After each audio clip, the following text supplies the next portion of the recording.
program Spotlight, now we bring you a discussion on Cabinet Decisions for Welfare of Farmers. The participants are Professor Ramesh Chand, Member, NITI Aayog, and Lalima Aneja Dang, Anchor.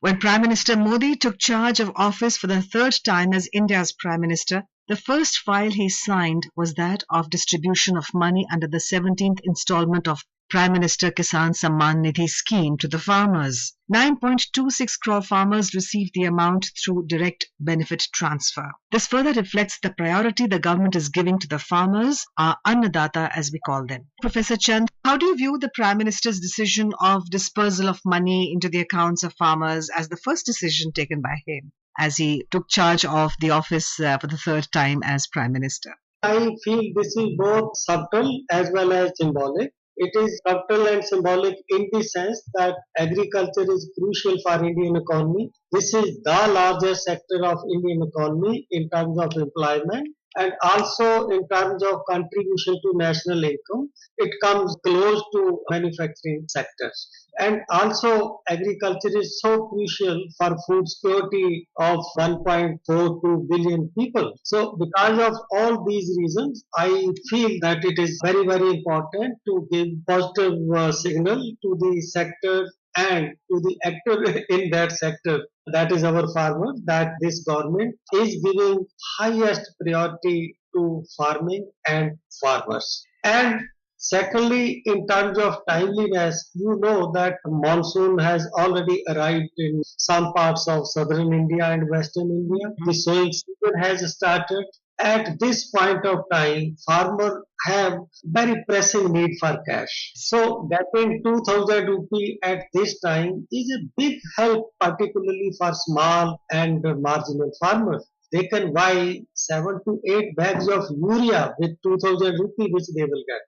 So I feel that this first step by this government to release installment of PM Kisan Nidhi will have very positive effect on agriculture production. As you might have noticed that government did not stop there. Yesterday, the government has taken decision to announce MSP for Kharif crops. So MSP has also been announced for 14 crops yesterday, which includes cereal, pulses, and oilseed crops. Yes, you rightly pointed out, sir, that about 80% of our farmers are small farmers in our country, having a holding of about 2 hectares of land or less. And for them, this 2,000 is a big money and a great support indeed. You just mentioned, sir, that Cabinet has approved MSP on 14 Kharif crops, including paddy, ragi, bajra, jowar, maize, and cotton. Farmers will get 2 lakh crore rupees, which is about 35,000 crores more than the previous season. How will that affect the farmers, sir? The increase given to MSP is not only to neutralize inflation. If you look at the magnitude of increase given to MSP, it is much higher than what is the rate of inflation in retail prices as well as wholesale prices. The increase given to 13 crops varies between 5 to 11%. So the meaning of this increase in MSP is that in real terms, the prices that will be received by farmers for crops that will be sown in this season will be higher than what it was in the previous years. So anything which is positive in real terms add to the income of the farmers. So it is definitely going to have positive effect on farmers' income and also the sentiments. When you feel that you will get better price, you use better input, you provide better care to the crop.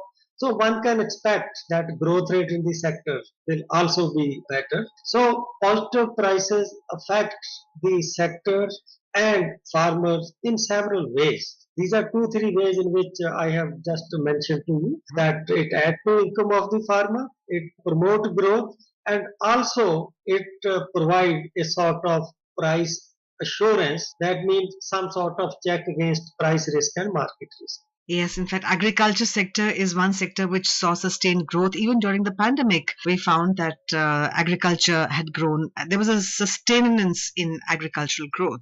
When we talk of minimum support price, Professor Chand, what is the major criteria? Is the input cost a major criteria? How would you explain that?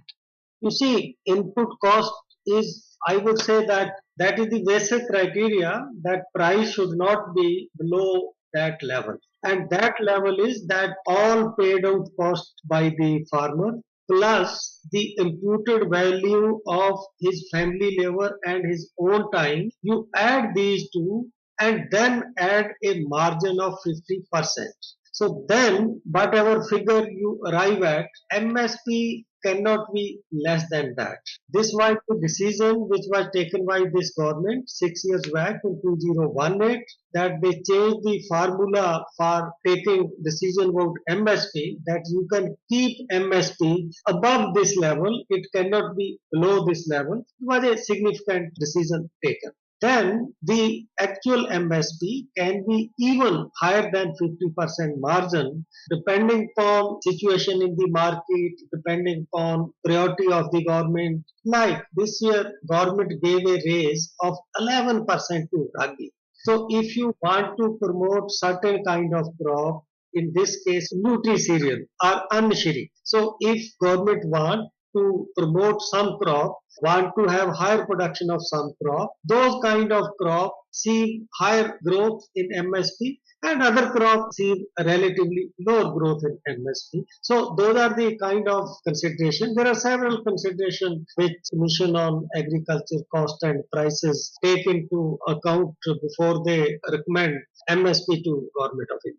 You mentioned millets, sir. Millets or mota anaj as we call it, and it's very close to the Prime Minister's heart. He's named it Anishri. Green Revolution focused a lot on wheat and paddy, but considering that climate change is happening and we are short of water, it's time to move to millets. They're also full of nutrition. Now, at the behest of India, 2023 was declared by the United Nations as Year of Millets. What other steps are being taken to promote the growth of millets by the farmer? At the end of it, it's the consumption which will drive them to grow more millets. I think you will agree with me that our Prime Minister is a visionary personality. Yes. He can look into how things are coming. He could sense it that why we need to mainstream millets, both because of health ground, that within cereal our diversity was declining. The cereal diet was becoming more and more concentrated by rice and wheat. So these nutri-cereal are unshiri, which are more nutritive, which are called superfoods. There is a need to restore, if not the kind of status they were enjoying before Green Revolution, at least something in between. And secondly, from production side, climate change is happening, global warming is happening, rains are becoming erratic, sometimes long drought. So millets are very hardy crops. They can survive harsh environment much better than any other kind of crop. So both from health point of view, demand side, supply side, there is a need to give big push to millets. In order to make more millet available on per capita basis, we need to have a growth rate in production of millet which is higher than what is population growth. Only then we can have higher or increase per capita availability of millets. For that, this government has taken several steps. The first step taken is that we will make strong R&D efforts to have breakthrough in technology, to have varieties which can give us higher yield. So government last year announced the Center of Excellence in Millets. So Indian Institute of Millet Research has already started work on this. So new kind of research initiatives are already in the pipeline, some of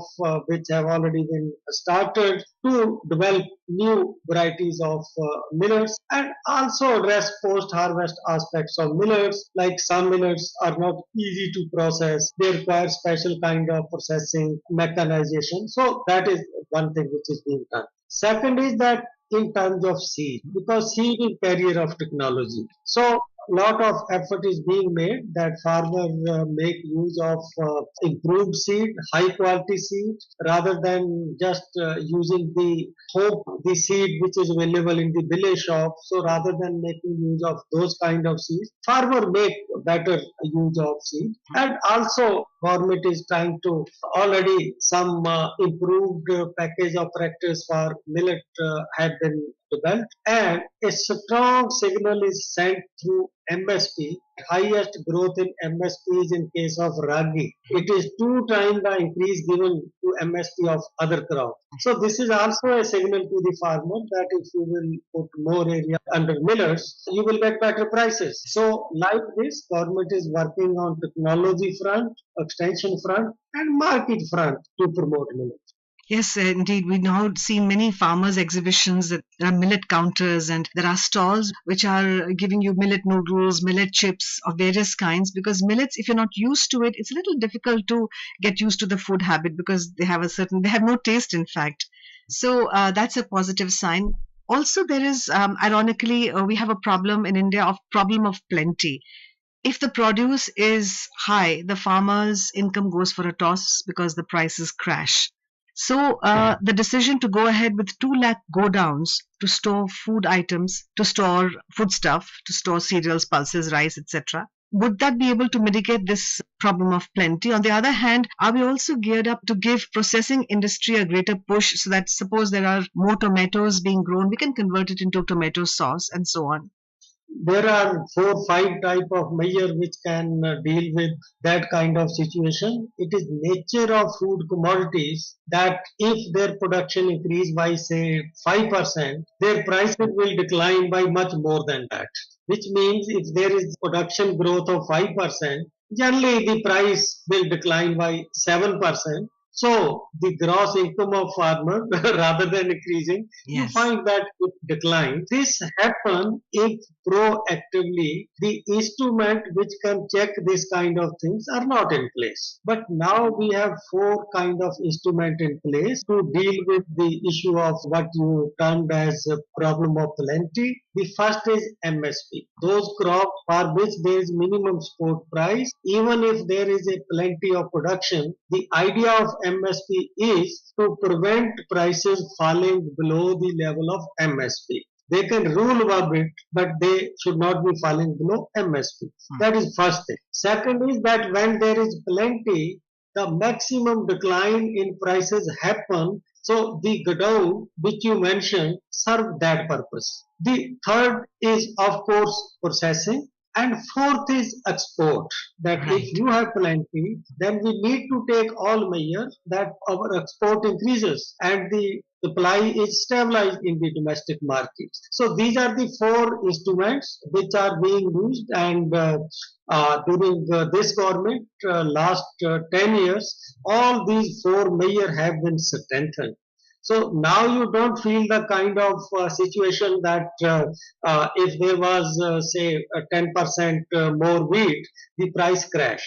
So you find that those kind of things don't happen because we have a better MSP system, we have better storage system which is being expanded throughout the country now under the Ministry of Cooperation.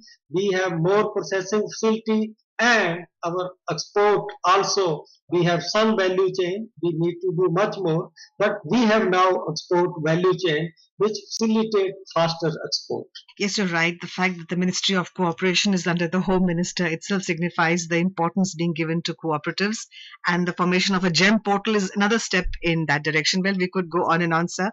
Thank you very much, Professor Chand, for enlightening us on the issues relating to the farmers, especially in this Cabinet Committee's meeting. Thank you very much, sir.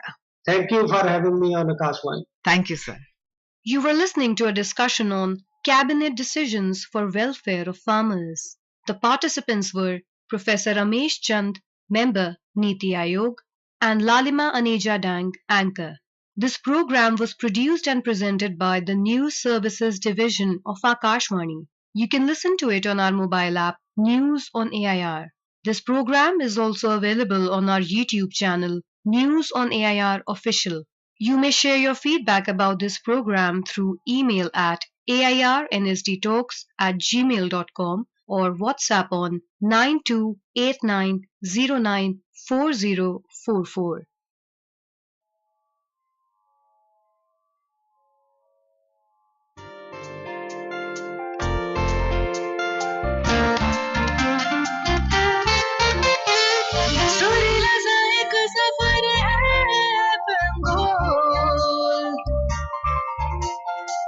सुरीली सी एक डगर है